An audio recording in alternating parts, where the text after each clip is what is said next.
చేద్దాం అని చెప్పి పాంప్లెట్లు కొట్టించుకున్నాం.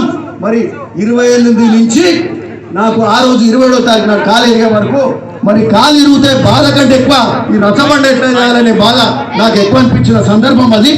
మరి ఏదేమైనప్పటికీ ఒక్క నిమిషం మీరు అని కాంగ్రెస్ వాడు ఊకోడు. కాంగ్రెస్ సైనికులు కాలు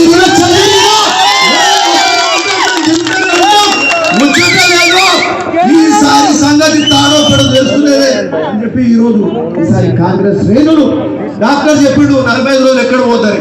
మన యూత్ కాంగ్రెస్ పిల్లలు ఒప్పుకోరు కదా, వచ్చి అన్నాను వచ్చి రచ్చబండిలో కూర్చోవాలి, అంతకంటే కూర్చొని పోవంటే ఇక నేను మన పిల్లల కోసం యూత్ కోసం, ఎందుకంటే కాంగ్రెస్ కు పెద్దలు ఉన్నారు, బలం ఉన్నది, కానీ కాంగ్రెస్ కు ముందు నుండి నడిపే సైనికులు యూత్ కాంగ్రెస్.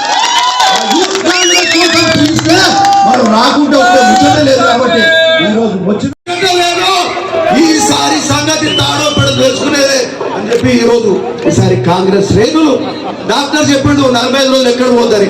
మన యూత్ కాంగ్రెస్ పిల్లలు ఒప్పుకోరు కదా, వచ్చి అన్నాను వచ్చి రచ్చబండి మీద కూర్చోవాలి, అర్ధగంట కూర్చొని పోవంటే ఇక నేను మన పిల్లల కోసం యూత్ కోసం, ఎందుకంటే కాంగ్రెస్ కు పెద్దలు ఉన్నారు, బలం ఉన్నది, కానీ కాంగ్రెస్ కు ముందు నుండి నడిపే సైనికులే యూత్ కాంగ్రెస్.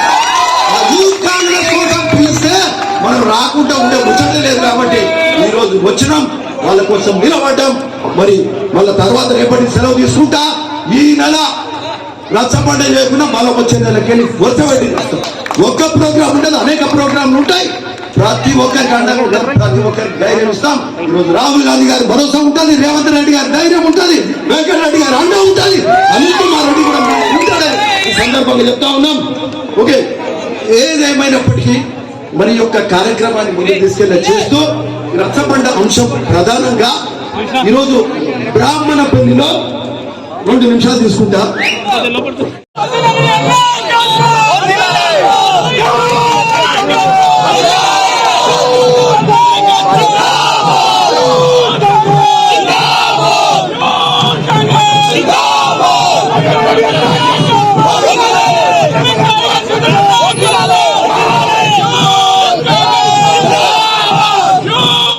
పోరాడితే రకాలు కట్టనందుకో ఏదైనా కానీ ఎదురడుతున్నదని చెప్పి ఈ బ్రాహ్మణ పెళ్లికి వచ్చి వాళ్ళ సైన్యమో రజాకారులో ఎవరో వచ్చి ఇక్కడ 11 మంది ఊత కోత కోయబడ్డారు. 11 మంది ఈనాటి ఈ బ్రాహ్మణ పెళ్లి యువకులకు తెలుసో తెలియదో కానీ ఈరోజు బాలరెడ్డి గారు ఉన్నారు ఇక్కడ, అట్లనే మన బట్టుగూడెంకి వెళ్తున్నారు.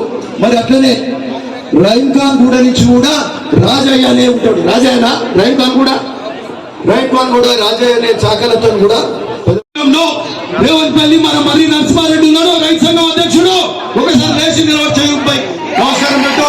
మన జిల్లా రైతు సంఘం అధ్యక్షుడు రేవంత్పల్లిలో కార్యక్రమం రచ్చబండ పెడితే ఆ రోజు మహిళలు ఇట్లనే కూర్చున్నారు, అన్నదమ్ములు కూర్చున్నారు, రైతులు కూర్చున్నారు, వాళ్ళ సమస్య తెలియజెప్పారు. అట్లనే మళ్ళా తర్వాత పెద్దలు హనుమంతరావు గారు నేను భోగిరి వస్తుంటే కొండబడుగులో నష్టపరిహారం అందే విధంగా పటిష్టమైన ఒక బీమా పథకాన్ని ఏర్పాటు చేయడం జరిగింది. ఇప్పుడు తీసుకున్నట్లు కాకుండా ఏ విధంగా అయితే పంట ఎవరైనా ఇబ్బందుల్లో తెలియక ఏదైనా పంట నష్టపోయిన వెంటనే వారికి మొన్నటి వరకు ఇన్సూరెన్స్ లేకుంటుండే, ఇప్పుడు ఇన్సూరెన్స్ అనే ఒక ప్రత్యేకమైన ఒక బీమా పథకాన్ని ఏర్పాటు చేసి ఆ నష్టపోయిన దానికి ఎంత నష్టపోయిందో దానంతటికి వెంటనే ఆ కుటుంబానికి ఆ రైతులకు ఎక్కడ ఇబ్బంది పడకుండా వాళ్ళ పైన నష్టం మొత్తం తిరిగి వచ్చే విధంగా బీమాని ఏర్పాటు చేయడం జరిగింది. దాంతో పాటు రైతు కూలీలు, కౌలు రైతులు రైతు బీమా పథకం కూడా వర్తింపజేయడం జరుగుతూ ఉంది.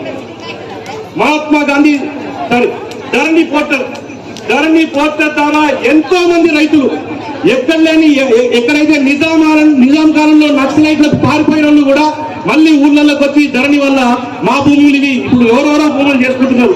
మీకు ఎప్పటి నుంచో 50 ఏళ్ళ నుంచి 60 ఏళ్ళ నుంచి భూములు చేసుకున్నాయి కూడా ఇప్పుడు మళ్ళీ ధరణి పోర్టల్ ద్వారా వాళ్ళ భూములు వాళ్ళకి వెళ్ళిపోయి ఈ భూములు మావి అని చెప్పి చాలా గ్రామాలలో చూస్తున్నాం. ఆ ధరణి పోర్టల్ని రద్దు చేసే బాధ్యత కూడా కాంగ్రెస్ పార్టీ నిర్ణయం తీసుకోవడం జరిగింది. దానివల్ల పోడు భూములకు కానీ, అసైన్డ్ భూములకు కానీ, లబ్ధిదారులకు కానీ క్రయ విక్రయాల్లో పార్టీ అధికారంలోకి రావాలి. అధికారంలోకి వచ్చిన తర్వాత మళ్ళీ ఆ రోజు ఏదైతే రాజశేఖర రెడ్డి గారి హయాంలో చూసిండ్రో ప్రతి ఒక్కరికి ఏ విధంగా అయితే ఇందిరమ్మ ఇల్లు వచ్చిందో అదే విధంగానే మళ్ళీ రాబోయే రోజుల్లో రామరాజ్యం వచ్చే విధంగా, రాజన్న రాజ్యం వచ్చే విధంగా ఉంటుందని చెప్పి మీ అందరికీ వినయం చేస్తున్నా. ఈ రోజు ఇక్కడికి రావడానికి ముఖ్య కారణం రైతుల పక్షాన ఒక నిర్ణయం తీసుకోవడం జరిగింది కాంగ్రెస్ పార్టీ. ఎందుకంటే ఈ రోజే కాదు, మొదటి నుంచి 60 సంవత్సరాల నుంచి రైతులకు వెన్నుగా దన్నుగా నిలబడ్డ పార్టీ ఏదైనా ఉంది అంటే అది కాంగ్రెస్ పార్టీ. చాలా మంది తెలుసు, ఇంకా ఎలక్షన్స్ రావాలంటే సంవత్సరంన్నర ఉంది. ఇప్పటికిప్పుడు ఏమీ లేవు.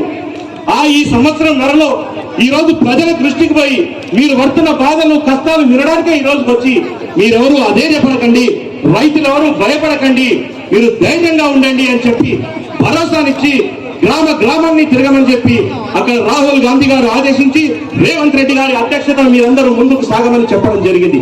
అదేవిధంగా ఈ ప్రాంతంలో ఉన్నటువంటి కోమటిరెడ్డి వెంకటరెడ్డి గారి అధ్యక్షతన ఈ పార్లమెంట్ వ్యాప్తంగా పెద్ద ఎత్తున ముందుకు సాగాలని చెప్పి కూడా చెప్పడం జరిగింది.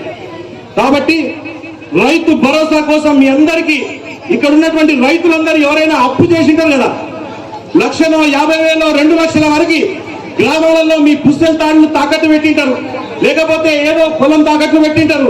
తాకట్టు పెట్టిన 2 లక్షల వరకు కాంగ్రెస్ పార్టీ అధికారంలోకి వచ్చిన వెంటనే 2 లక్షల రూపాయలు ఎవరు కట్టనవసరం లేదు. బ్యాంకులు ఒకవేళ కట్టాలని జులుం చేస్తే మేము కట్టం ఏం చేసుకుంటామో చేసుకోమని చెప్పండి. కాంగ్రెస్ పార్టీ అధికారంలోకి వచ్చినాక మీరు ఏవైతే సీజ్ చేసిండ్రో మీకు సంబంధించిన బంగారం గాని లేకపోతే పొలం గాని ఏదైనా ఆపినా కూడా ఆ రోజు రిలీజ్ చేసుకునే బాధ్యత కాంగ్రెస్ పార్టీ తీసుకుంటారని చెప్పి మీరు ధైర్యంగా చెప్పండి. మీరు ఎక్కడ వెనకడికి వేయాల్సిన అవసరం లేదని చెప్పి మీ అందరికీ తెలియజేస్తా ఉన్నాం. అదేవిధంగా ఇందిరమ్మ రైతు భరోసా పథకం కింద భూమి ఉన్నటువంటి రైతులు, చాలా మంది భూమి ఉన్న రైతులకే ఇస్తున్నారు. కౌలు రైతులు భూమి కౌలు తీసుకొని ఎక్కడో పట్టణంలో ఉండేటోళ్ళ భూమి మనం కౌలు తీసుకుంటాం. ఇక్కడ 4 ఎకరాలు 2 ఎకరాలు 3 ఎకరాలు తీసుకొని కౌలు చేసుకొని చేస్తాం. వాళ్ళకి ఈ రోజు 5,000 రూపాయలు వస్తలేదు. కానీ కాంగ్రెస్ పార్టీ అధికారంలోకి వచ్చిన తర్వాత భూమి ఉన్న వాళ్ళకి, అదేవిధంగా కౌలు రైతులకు కూడా సంవత్సరానికి 15,000 రూపాయలు ఏర్పాటు చేసే బాధ్యత కాంగ్రెస్ పార్టీ తీసుకోవడం జరిగింది. పింఛన్లు ఇంట్లో భార్యకిస్తే భర్తకు లేదు, భర్తకిస్తే భార్యకు లేదు. మళ్ళా ఈ పింఛన్లు ఇంట్లో భర్తకు ఆ రోజు మనము 2004లో ఎకరం మీరు ఎంతుంటుండే ఊర్లా, ఎకరం ఎంతుండే ఊర్లా 1,50,000 ఉండే. ఆ రోజు 200 పింఛన్ ఇచ్చినాం. ఈ రోజు ఎకరం ఎంత ఉంది? 2 కోట్లు ఉంది. ఈ రోజు 2,000 పింఛన్ వస్తుంది. రేపు కాంగ్రెస్ ప్రభుత్వం అధికారంలోకి వచ్చిన తర్వాత తప్పనిసరిగా 2023లో మీ అందరికీ పింఛన్ రావాలంటే కాంగ్రెస్ పార్టీ అధికారంలోకి వస్తే బాబుకు తాతకు అందరికీ 2,000 రూపాయలు పింఛన్ ఇవ్వాల్సిన బాధ్యత కాంగ్రెస్ పార్టీ తీసుకుంటారని మీ అందరికీ తెలియజేస్తాను. Thank you.